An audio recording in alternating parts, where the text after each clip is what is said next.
नमस्कार दोस्तों, हाजिर हूँ फिर एक नई कहानी के साथ। तो चलेगा आज की कहानी को शुरू करते हैं। दोस्तों, आजकल प्यार होना, फिर शादी होना और कुछ ही समय में डिवोर्स होना इतनी आम बात हो गई है कि ज्यादातर लोग ऐसी घटनाओं को अब ज्यादा अहमियत ही नहीं देते। उनकी तरफ से कभी कभी बेवजह ही हो रहे अलगाव को रोकने के लिए भी कोई प्रयास किया ही नहीं जाता। आज की ये कहानी ऐसे ही हो रहे अलगाव की है, जिसे खुद एक पत्नी अपने शब्दों में बता रही है। कहानी जैसे जैसे आगे बढ़ती है तो हम जान पाते हैं कि पत्नी का नजरिया अपने पति के विचारों से कितना अलग है और कहानी का अंत हमारी आंखें भिगोने में सफल होता है। तो चलिए फिर कहानी को शुरू करते हैं। मेरे पति पेशे से एक इंजीनियर हैं। मैं उनसे उनके शांत स्वभाव के लिए प्यार करती थी और जब उनके चौड़े कंधों पर अपना सर रखती थी तो मुझे गर्मजोशी और अजीब सा सुकून का एहसास होता था। 3 साल अफेयर और अब शादी के 2 साल बीतने के बाद मुझे ये स्वीकार करना होगा कि मैं इनसे थक गई हूँ। मेरे पहले उन्हें प्यार करने के जो भी कारण थे, अब वही मेरे सारे बेचैनी के कारण बन गए हैं। मैं एक भावुक महिला हूँ और जब रिश्ते और मेरी भावनाओं की बात आती है तो मैं बेहद संवेदनशील हूँ। मैं रोमांटिक पलों के लिए उसी तरह तरसती हूँ जैसे कैंडी के लिए छोटी लड़की तरसती है। मेरे पति मेरे बिल्कुल विपरीत हैं। उनकी संवेदनशीलता की कमी और हमारी शादी में रोमांटिक पलों को लाने में उनकी असमर्थता ने मुझे प्यार के विषय में निराश कर दिया है। एक दिन मैंने आखिरकार उन्हें अपने मन की बात बताने का फैसला किया कि मुझे तलाक चाहिए और मैंने हिम्मत करके उन्हें बताया। आखिर क्यों? चौंकते हुए उन्होंने मुझसे पूछा। मैंने कहा, मैं थक गई हूँ।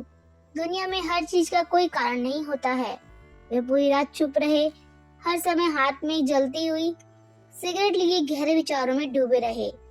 इससे मेरी निराशा की भावना और बढ़ती गई, क्योंकि मैं ऐसे आदमी को देख रही थी जो अपनी दुर्दशा को व्यक्त भी नहीं कर पा रहा था।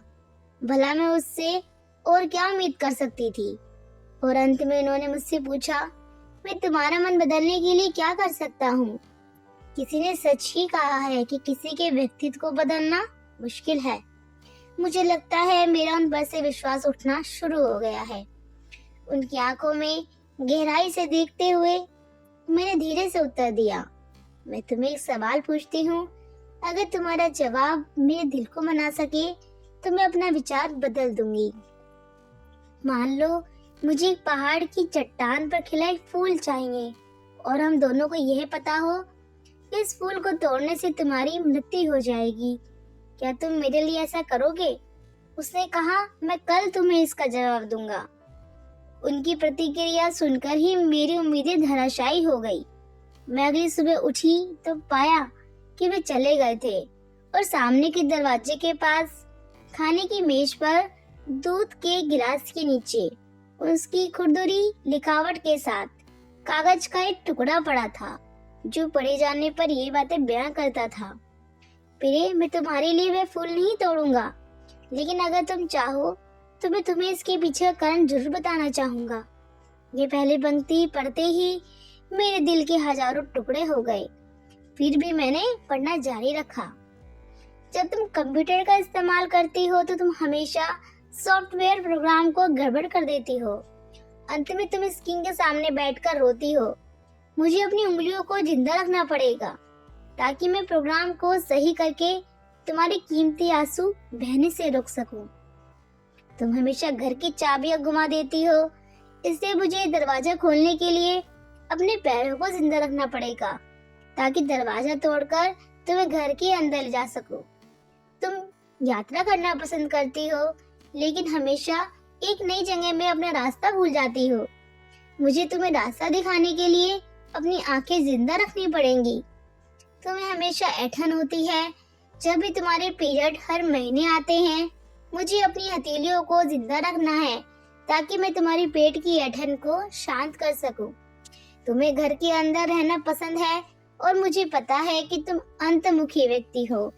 तुम्हारी बोरियत को दूर करने के लिए, तुम्हें चुटकुले और कहानियां सुनाने के लिए अपने मुंह को जिंदा रखना है। तुम हमेशा कंप्यूटर और टीवी देखती हो और इससे तुम्हारी आंखों का भविष्य अच्छा नहीं होगा। मुझे अपनी आंखों को बचाना होगा ताकि जब हम बूढ़े हो जाएं तो मैं तुम्हारी आंखें बन सकूं, तुम्हारे सिर से सफेद हो रहे बाल चुन सकूं, तुम्हारे नाखूनों को बिना तुम्हें चोट पहुंचाए काट सकूं।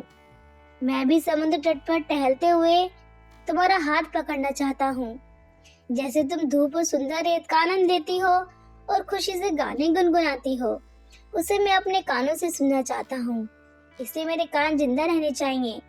जब तुम नहा के निकलती हो तो तुम्हारी भीनी भीनी खुशबू को महसूस करने के लिए मेरा नाक जीवित होना चाहिए।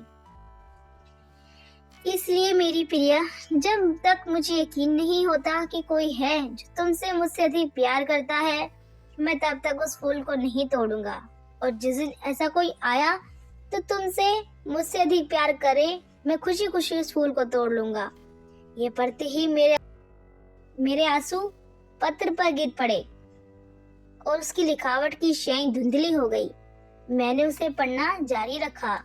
अब जो तुमने मेरा उत्तर पूरा पढ़ लिया है, अगर तुम संतुष्ट हो, अगर मैंने तुम्हारे दिल को मना लिया हो, तो कृपया सामने का दरवाजा खोलो, क्योंकि मैं बाहर खड़ा हूँ तुम्हारी पसंदीदा बेड और ताजा दूध के साथ। मैं जल्दी से दरवाजा खोलने के लिए दौड़ी और उनके चिंतित चेहरे को अपने हाथों में कसकर पकड़ा और चूम लिया और उनकी बाहों में समा गई। और मुझे पूरा यकीन हो गया कि कोई भी मुझसे उतना प्यार नहीं करेगा जितना वह करते हैं, और मैंने फूल न तोड़ने का फैसला किया। यही जीवन है और प्रेम है। जब कोई प्यार से घिरा होता है तो उत्तेजना की भावना दूर हो जाती है और वह उस सच्चे प्यार को नजरअंदाज कर देता है जो शांति और निरसता के बीच में होता है। प्यार सभी रूपों में प्रकट होता है, यहाँ तक कि बहुत छोटे और सूक्ष्म रूपों में भी। इसका कभी एक मॉडल नहीं रहा है। ये सबसे निरस और उबाऊ रूप में भी हो सकता है। फूल और रोमांस प्यार का हिस्सा हो सकते हैं, पर प्यार नहीं। तो दोस्तों, आपको ये प्यार भरी पति पत्नी की कहानी कैसी लगी? इस छोटी सी कहानी ने आपके भी दिल को छुआ या नहीं? हमें कमेंट करना ना भूलें और मेरे चैनल को लाइक, शेयर और सब्सक्राइब करें। आपका बहुत बहुत बहुत धन्यवाद। फिर मिलेंगे एक नई कहानी के साथ। तब तक स्वस्थ रहें, खुश रहें।